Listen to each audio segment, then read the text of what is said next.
First time I'm in Kuala Lumpur, in this country, and certainly I look at my perception, and they're incomplete at this point. They're very. It's only the beginning of my impression. My first impression is that it seems to me a fairly peaceful country, peaceful culture, because probably it has been for centuries a mix of people from, indeed, Malay, Indonesia, Southeast Asia, Chinese, influence from India, and some also influence from the West in more recent times. So, and it has been fairly, except of course there has been this Malayan insurgency in the 50s and 60s, but roughly in early 60s, mostly 50s. It sounds to me that today the people are fairly peaceful in their relationship together, and there's a lot of tolerance between different cultures and religions. Perhaps even if I see some of the roads we passed last night, if I could see what was happening in some of the places inside those buildings, perhaps even there is too much tolerance in some cases. But I'm very open-minded, so I'm not judging. But certainly, the culture seems to be fairly peaceful, which is always good in when one looks at difficult times. Then comes the geography. Geography is, of course, Malaysia is at a very geostrategic part of the world. I don't know exactly what is the percentage, but it must be quite high. The percentage of oil that flows into tankers across the Malacca Strait, past Singapore and north to China and Japan must be quite significant. So this, and one should add the shipping of goods. So this part of the world is extremely strategic for whoever looks after control of the sea shipping lanes. And today the thalassocratic power is the United States, and it's so clearly this part of the world is very strategic for the United States, and one should see how much this part of the world would be left untouched if things go bad. And I would fear that with some oil resources, Malaysia is a prime target for United States, or perhaps China in some cases, if they want to control these resources for their own unique consumption. One has to be careful about that. So there is some geostrategic threats that one has to consider. I cannot judge the government of Malaysia. I really don't know it yet. I don't understand yet the subtleties and the history there. In terms of geography also, what is interesting is I think you have mountains, you have rain, you have extremely good weather, extremely good weather patterns, so the food production and the water supply seems to me pretty good. Of course, there's 30 million people living in Malaysia. That's a lot. That's a big number. Is there enough food? Is it plentiful enough for 30 million people? That would require some research, especially if one takes into account a world with less resources to make the trucks and the tractors and the agriculture sustain at the level that it is now. Maybe it's possible.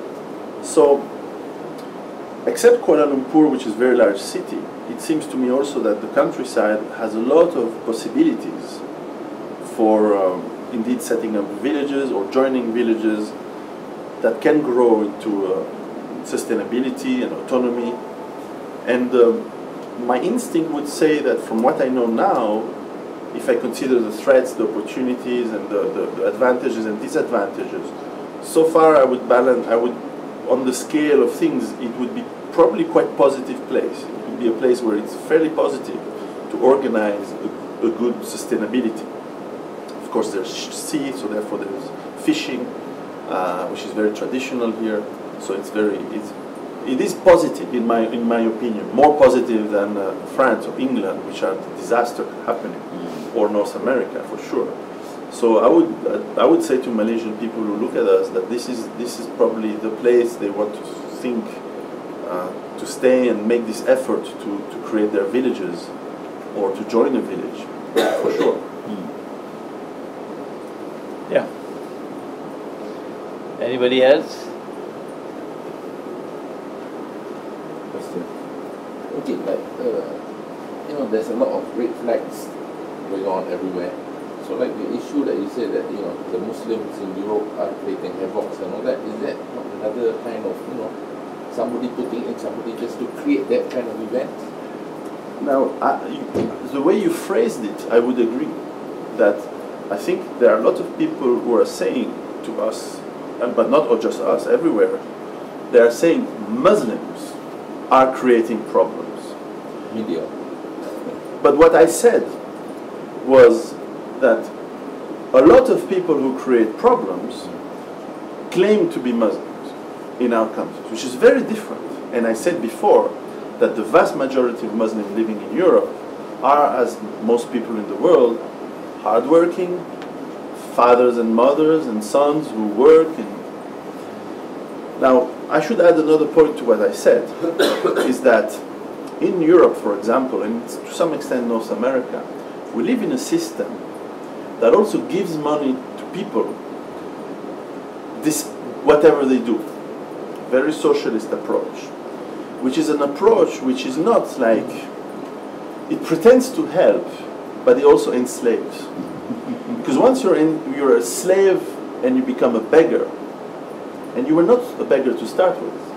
You moved there, and to move to a country, you needed energy. My family is from Italy. We are originally from Italy, and we moved to Switzerland. It takes energy, and you want to go to work. And if you move to a place because you can become a beggar, and you will have a great life being a beggar, it means the system is forcing you to that. And then the system will tell you, if you're a beggar, it's because the evil white men are making you a beggar, and they don't want to give you a job because they are racist, which I believe is not true. But this is what they're also saying to these people. So my opinion is that the media, and who controls the media, are creating the problem which then they will use to make civil war. Because that's a way to divide and conquer. They will take a population in Europe, they will bring immigrants to lower the wages and to bring in people from a foreign culture and land and religion. They will make sure that most of them or some of them are becoming destitute and begging for social help. And then they will explain to them that the reason they are destitute is because people are racist, which I really believe they're not. The vast majority is certainly not. And then they will make the people, they will tell the people in Europe, see, these people are beggars, they don't work, they are parasites, and they're also criminals because some of them will become criminals. And they claim to be from Islam, and therefore Islam as a whole is criminal and bad and so on. And this is the perfect condition for civil war.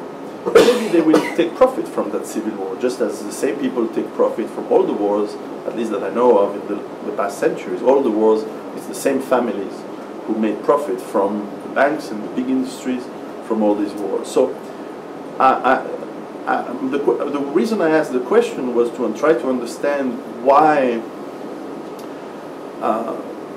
Muslim scholars, or certainly they don't, I'm sure they are, as the Sheikh here does, but they're not on main medias. And clearly the question includes the answer is because the media don't want to show peaceful position. They want to have, they want to show that there is anger and there is animosity and there is hate.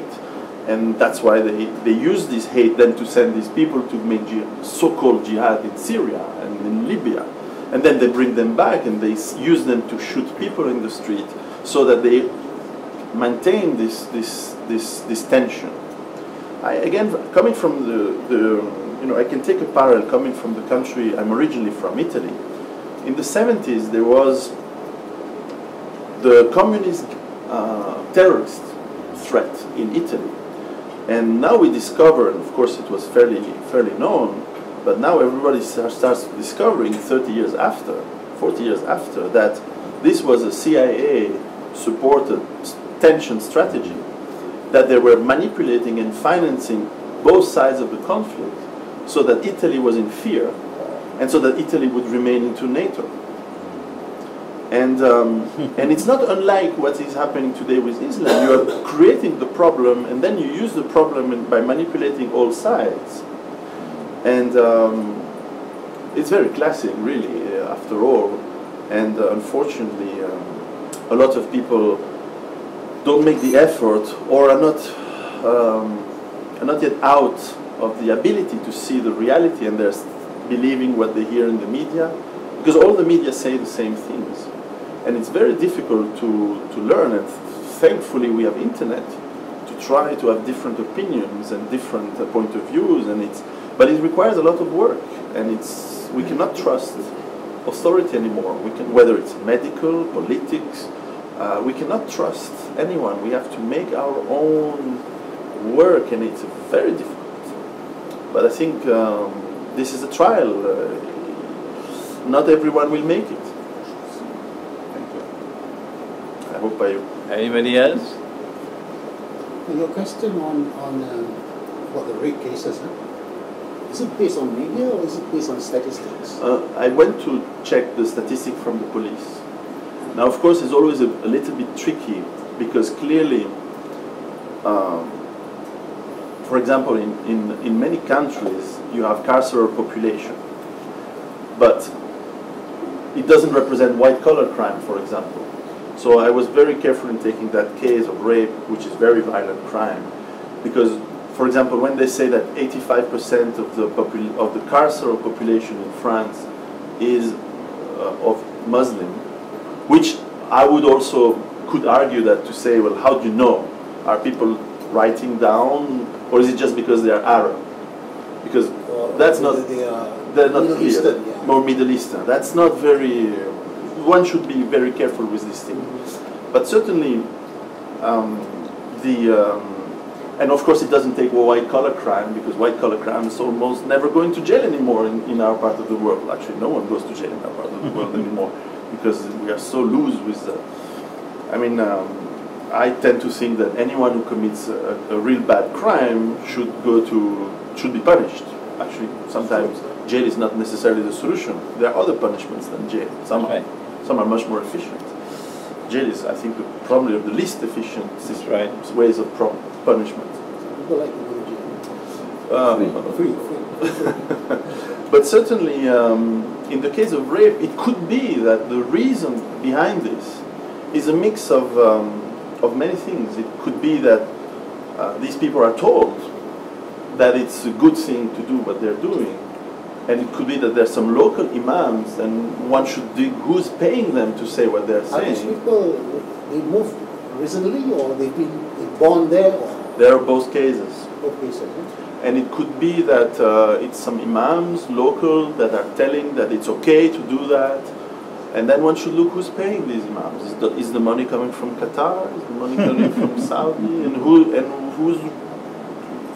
It's more complex. So and that's why I was asking the question, because I don't want to judge.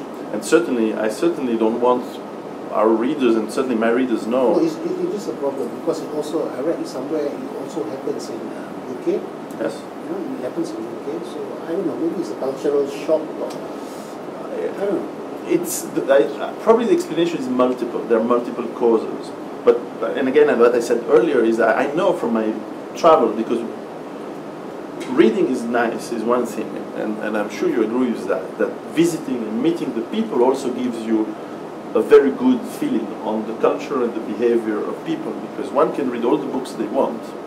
Nothing replaces the reality of what you see. And what I saw from Dubai to even Saudi, in Riyadh, in Jeddah, or Amman, and certainly in Syria, and Istanbul, and Morocco, all these countries, and even some sub-Saharan Africa, Niger, and all these places I've traveled in the past, you don't have the behavior of young people like there is in the suburbs of Paris or London. You don't have the disrespect for the father, the mother, like you have in the suburbs of the people don't yet, but it's coming. They don't watch almost naked women on the video clips on TV all day long, and they're not yet into drugs, cigarettes, alcohol. Not yet, but it's starting already. as they are in the suburbs of New York and Boston or Stockholm or Frankfurt. So I used to be in marketing before I completely changed my life.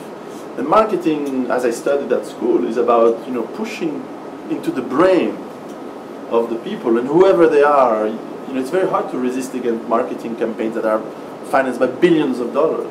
Very hard to sell you and to make you want something that never existed before, whether it's a cigarette or chocolate or chocolate is okay, or alcohol or sexual promiscuity or any behavior.